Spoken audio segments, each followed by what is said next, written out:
England Lions विरुद्धच्या unofficial कसोटी सामन्याच्या दुसऱ्या दिवशी भारत असंघ 557 धावांवर सर्व बाद झाला। मात्र करुण नायरनं 204 धावा करून दमदार द्विशतकीय खेळी केली, तर सरफराज खाननं 92 आणि यष्टिरक्षक ध्रुव जुरेलनं 94 धावा केल्यात।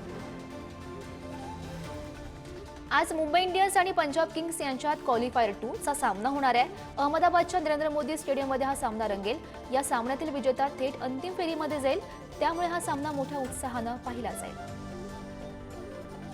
पुढील महिन्यापासून आयसीसी कसोटी आणि एकदिवसीय सामन्यांचे काही नियम बदलणार आहेत। एकदिवसीय क्रिकेटमध्ये एकाच चेंडूचा वापर आता होणार आहे। सीमारेषेवर झेल आणि कन्कशन रिप्लेसमेंट यासारख्या नियमांमध्ये सुद्धा बदल केले जातील।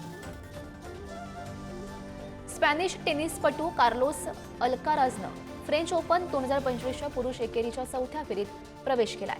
चौथ्या फेरीत अल्काराजचा सामना अमेरिकेच्या बेन शेल्टनशी होईल, तर जागतिक क्रमवारीमध्ये अव्वल क्रमांकाची आर्यना सबालिंका आणि गतविजेती इगा स्वियातेक यांनीही पुढील फेरीत प्रवेश केलाय। भारताच्या सचिन यादवनं आशियाई ॲथलेटिक्स चॅम्पियनशिपमध्ये भालाफेकमध्ये रौप्य पदक पटकावलंय। शेवटच्या 2 फेऱ्यांमध्ये सचिननं 83.3 मीटर आणि 85.16 मीटरसह रौप्य पदक आपल्या नावे केलं।